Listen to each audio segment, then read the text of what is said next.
बिस्मिल्लाहिर्रहमानिर्रहीम अस्सलामुअलैकुम। अगर अचानक से आपका कुछ अच्छा खाने को दिल करे, कुछ हेल्दी खाना हो और टेस्टी खाना हो, या अचानक से कोई मेहमान आ टपके और मेहमान भी ऐसा हो जिसको टाला ना जा सकता हो, तो आप ये रेसिपी बहुत आसानी के साथ और बहुत जल्दी बना सकते हैं। आज की रेसिपी बहुत ख़ास है। आपसे गुजारिश है कि मैं वीडियो को कम से कम रखने की कोशिश करूँगा, आपने वीडियो को मुकम्मल देखना है।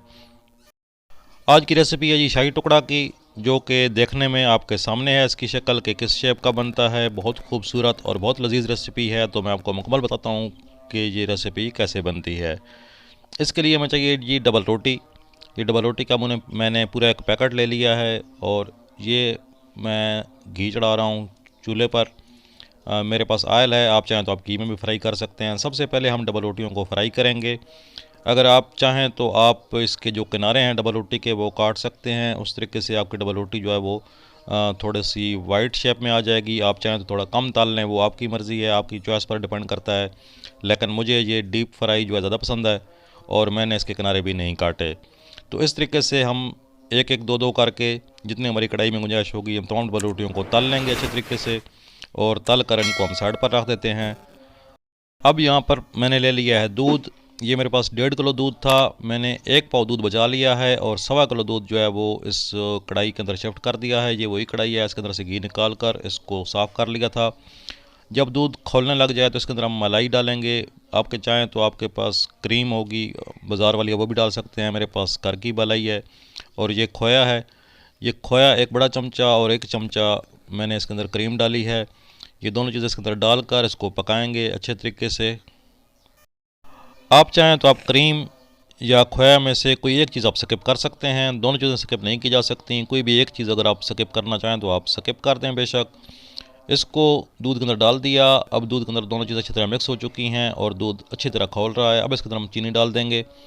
चीनी मैंने इसके अंदर 1.5 प्याली डाली है। आप अपना हस्ब ज़ायक़ा डाल सकते हैं, क्योंकि डबल रोटी भी मीठी होती है, दूध भी मीठा है, तो हर चीज़ जो है वो मीठा ज़्यादा जो है वो भी अच्छा नहीं लगता। यहाँ मैंने जो 1 पाव दूध बचाया था उसके अंदर मैं कॉर्नफ्लोर मिक्स करूँगा। ये कॉर्नफ्लोर है, ये तकरीबन बड़ा चमचा मेरे पास है। 1.5 चम्मच कॉर्नफ्लोर डालकर इसको अच्छी तरीके से घोल लेंगे और घोल कर हम इसको डालेंगे खौलते हुए दूध के अंदर।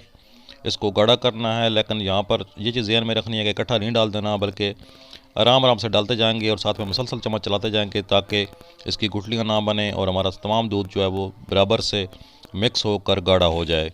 तो इसको हमने बहुत ज़्यादा गाढ़ा भी नहीं करना, थोड़ा सा गाढ़ा करना है। तो इस लिहाज से अब मैं आपको शेप दिखाता हूँ इसकी कि किस तरीके से इसको गाढ़ा कर रहे हैं। यहाँ पर ये बात बताता चलूँ कि कुछ लोग जो हैं वो चीनी का शीरा अलग से बनाते हैं और वो अलग से डालते हैं। तो वो आपकी मर्ज़ी, अगर आप बनाना चाहें तो वो भी कर सकते हैं, लेकिन ये इजी मेथड है कि चीनी भी इसके अंदर ही शामिल कर दी है।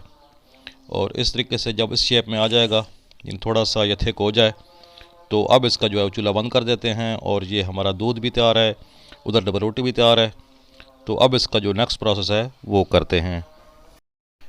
यहाँ पर मैंने जो डबल रोटियाँ रखी थी फ्राई करके, इनको मैंने काट कर एक ट्रे के अंदर सजा लिया है। आपके पास जिस शेप की ट्रे हो और जिस शेप में आप काटना चाहें आप काट सकते हैं। इसका चूरा ही बनाना है हमने। तो इस तरीके से मैंने तमाम डबल रोटियों को इस बड़ी ट्रे के अंदर फैलाकर, और ये दूध जो उबाला है या सारा दूध इसके ऊपर डाल देंगे ताकि डबल रोटियाँ जो है अच्छी तरह दूध को चूस जाएँ, और ये बहुत ही एक बेहतरीन किस्म की स्वीट डिश जो है वो तैयार हो जाती है। तो ये जनाब तमाम जो डबल रोटियां हैं उसमें से कोई भी खुश्क नहीं रहनी चाहिए। तमाम डबल रोटियों पर बराबर मकदार में हम जो है वो ये दूध, ये बैटर हमारे पास जो है वो ये डाल देंगे। इस मौके पर जो एक काम सबसे अहम है करने वाला, वो ये है कि हम वीडियो को लाइक कर देंगे और चैनल पर अगर नए हैं तो चैनल को सब्सक्राइब कर लेंगे। ये दोनों काम बहुत जल्दी से हो जाते हैं। अगर आप करना चाहें तो बिल्कुल 1 सेकंड का काम है, दोनों काम हो जाते हैं।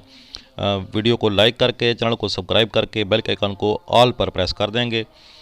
अब ये जी आप देख सकते हैं कि मैंने इसके ऊपर दूध डाल दिया है, और अब इसको थोड़ा सा दबाकर जो डबल रोटियां बाहर रह गई हैं उनको भी हम इसके अंदर भिगो देंगे, ताकि ये तमाम डबल रोटियां जो बराबर मकदार में इसको दूध को चूस लें और पी लें।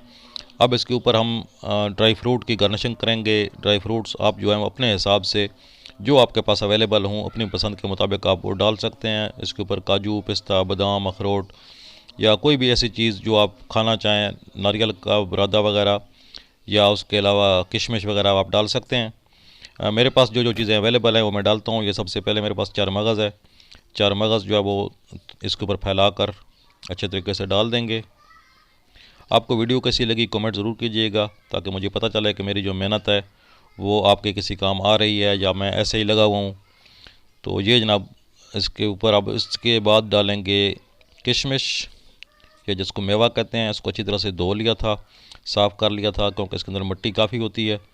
तो इसको धोने के बाद इसको डाल दिया, और अब इसके ऊपर पिस्ता और बादाम बारी बारी वो भी डाल देंगे, दोनों चीज़ें। और डालकर इसको हम तकरीबन 15 से 20 मिनट के लिए या 25 मिनट के लिए रेस्ट देंगे, ताकि जो डबल रोटियां हैं वो अच्छी तरह से दूध को चूस लें। और उसके बाद हम इसको जनाब एक ही ट्रे के अंदर पूरी फैमिली बैठकर चमचे लेकर साढ़े से शुरू हो जाएंगे और इसको यहीं पर खाएंगे। तो इंशाल्लाह बहुत मज़े वाली डिश है, ज़रूर ट्राई कीजिएगा, इन्हीं सर्दियों में ट्राई कीजिएगा और फिर मुझे बताइएगा कि ये डिश आपको कैसी लगी। मेरे Facebook page SK village foods को लाइक कर दीजिएगा, पेज को फॉलो कीजिएगा, वीडियो को शेयर ज़रूर कर दीजिएगा, ताकि ये वीडियो और दोस्तों तक पहुंचे और कोई और दोस्त भी इस वीडियो से महजूज़ हो सके। तो अगर वीडियो पसंद आई है तो वीडियो को लाइक और चैनल को सब्सक्राइब कर दीजिएगा और कमेंट्स ज़रूर कीजिएगा, मुझे पता चले कि आप मेरी वीडियो को किस हद तक पसंद करते हैं। तो उम्मीद करता हूँ कि आपको वीडियो पसंद आई होगी। इंशाल्लाह बहुत जल्द मिलते हैं किसी और नई वीडियो में, तब तक के लिए अल्लाह हाफ़िज़।